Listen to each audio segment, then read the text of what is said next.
Je n'aurais jamais pensé raconter cette histoire, et je n'aurais jamais cru devenir ce genre de femme. Mais la vérité, c'est que parfois, on ne se rend pas compte de ce qui nous manque, jusqu'à ce que quelqu'un d'autre nous l'apporte. Jusqu'à ce que quelqu'un d'autre nous fasse ressentir des choses qu'on s'était convaincu de ne plus juger importantes.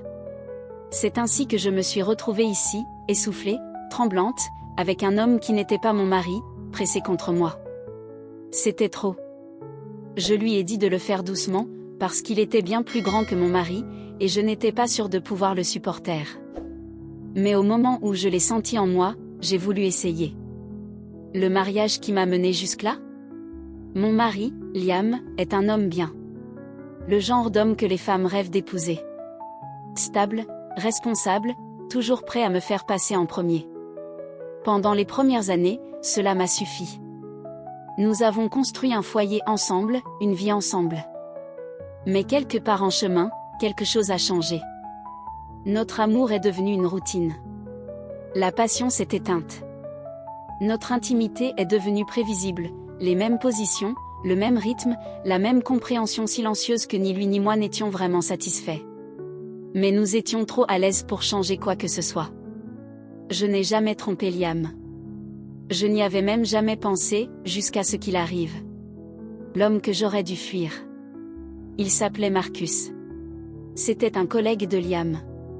Grand, sûr de lui, le genre d'homme qui se déplace comme s'il savait exactement ce dont il était capable.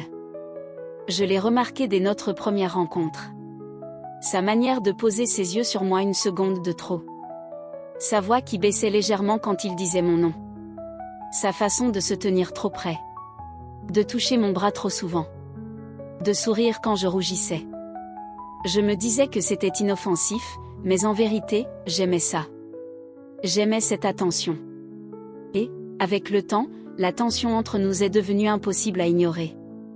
Les regards volés, les frôlements prolongés, la façon dont ses doigts effleuraient ma peau quand Liam ne regardait pas. Je savais que c'était mal. Mais je ne l'ai pas arrêté. Et puis, un soir, je ne l'ai pas arrêté du tout. Le soir où j'ai cédé. Liam était parti en déplacement pour le travail. 3 jours. 3 nuits. Et dès la première nuit, Marcus m'a envoyé un message, un verre. Je savais ce que cela voulait dire. Je savais ce qui se passerait si je disais oui. Mais je n'ai pas dit non. 1 heure plus tard, il était devant ma porte. Au moment où il est entré, j'ai su qu'il n'y aurait pas de retour en arrière. L'air entre nous était chargé d'un danger, d'une électricité presque palpable. Je n'ai même pas eu le temps d'y réfléchir. Dès que j'ai refermé la porte, Marcus m'a plaqué contre elle, ses lèvres se sont écrasées sur les miennes. Et je l'ai laissé faire. Que Dieu me vienne en aide, je l'ai laissé faire. Il m'a embrassé comme s'il mourait de faim, comme s'il avait attendu ce moment aussi longtemps que moi. Ses mains étaient rugueuses, son corps brûlant contre le mien. Quand nous sommes enfin arrivés à la chambre, je tremblais déjà. J'étais déjà en manque. Mais quand il s'est enfin pressé contre moi, quand je l'ai senti, j'ai halté. Il était bien plus grand que mon mari. Plus épais. Plus dur.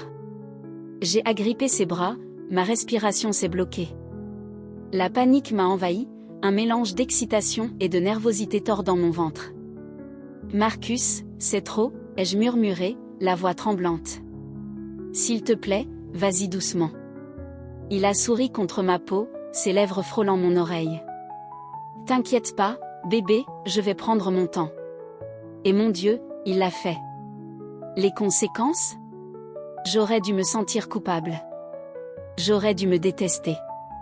Mais, allongé là après, mon corps encore parcouru de frissons, mon souffle irrégulier, j'ai ressenti autre chose. Un soulagement total. Une satisfaction complète. Comme si j'avais enfin été vue. Comme si j'avais enfin été désirée de la manière dont j'en avais toujours rêvé. Marcus traçait ses doigts le long de ma cuisse, me regardant avec ce même sourire entendu. « Ça va ?» demanda-t-il. J'ai laissé échapper un rire haletant. Je crois que je ne peux plus marcher. Il a ri. Je vais prendre ça comme un compliment. Et le pire dans tout ça, c'est que je savais que ce ne serait pas la dernière fois. Parce que maintenant que j'avais ressenti ce que ça faisait d'être vraiment comblé, je ne savais pas si je pourrais un jour revenir en arrière. Je me suis sentie coupable, des années plus tard.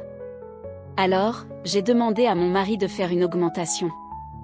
Je n'aurais jamais cru que la culpabilité viendrait des années après. Je m'étais convaincue que ce qui s'était passé avec Marcus n'était qu'un moment, une erreur, qui ne signifiait rien. Après tout, Liam ne l'a jamais su. Notre mariage est resté intact, et la vie a continué.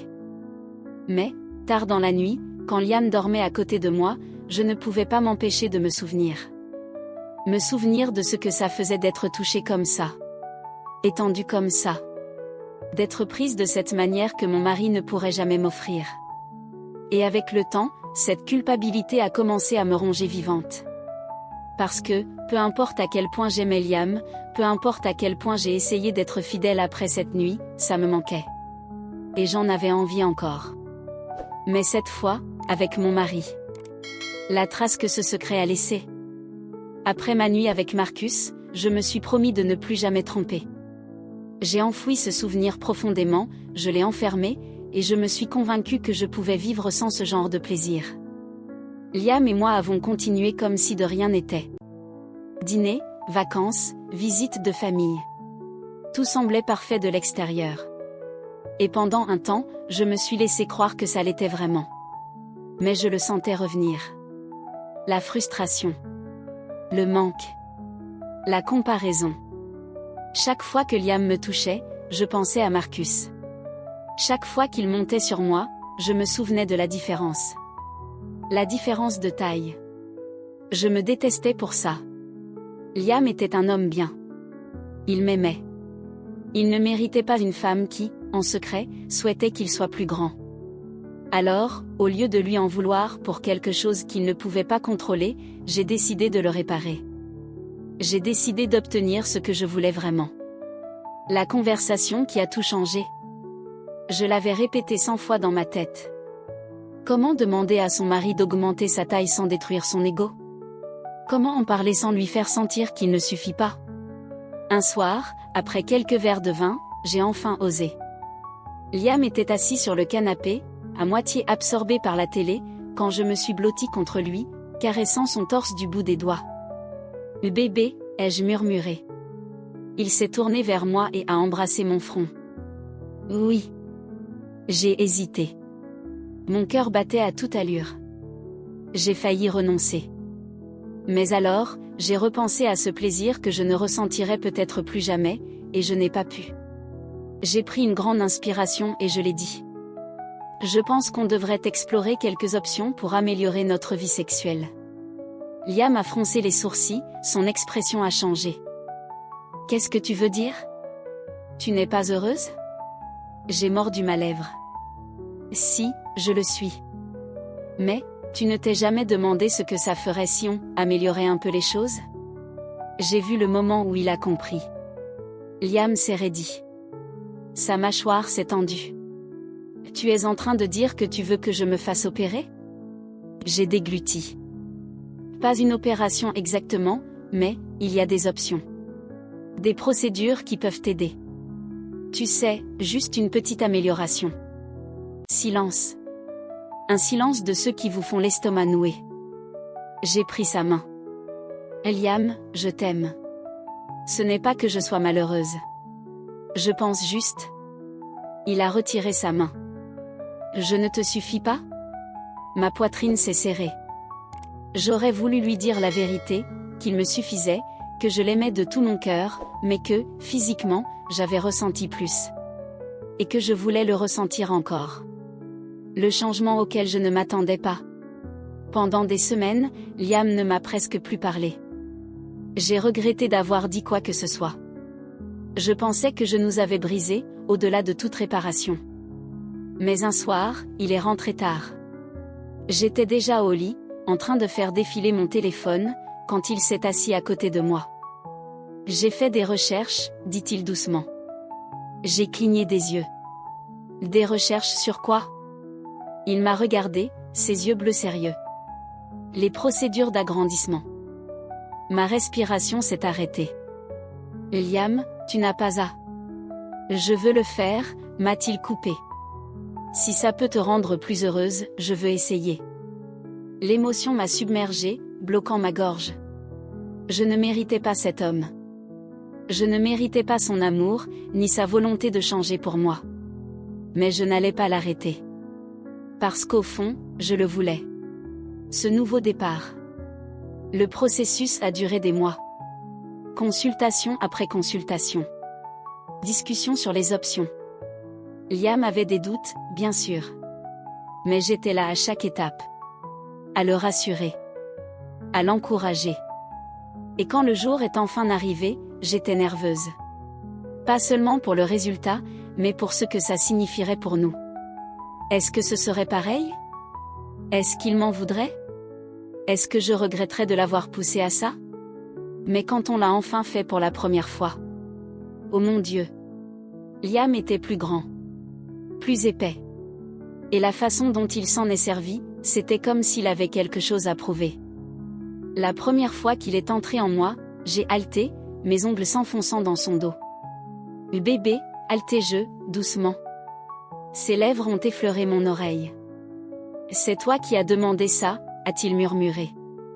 Alors maintenant, tu vas le prendre. Et je l'ai pris. Chaque centimètre. Chaque coup profond, à m'en faire perdre la tête. Quand tout a été fini, je tremblais, hors d'haleine, complètement anéanti. Liam m'a regardé en souriant, traçant des cercles paresseux sur mon ventre du bout des doigts. Alors, demanda-t-il, fier. Je ne pouvais même pas parler. Je l'ai juste tiré vers moi et je l'ai embrassé avec force. Parce que, pour la première fois depuis des années, je ne pensais pas à Marcus. Je ne comparais pas. Je me noyais simplement dans le toucher de mon mari. Et pour la première fois depuis cette nuit, je savais, au plus profond de moi, que je n'aurais plus jamais besoin de quelqu'un d'autre.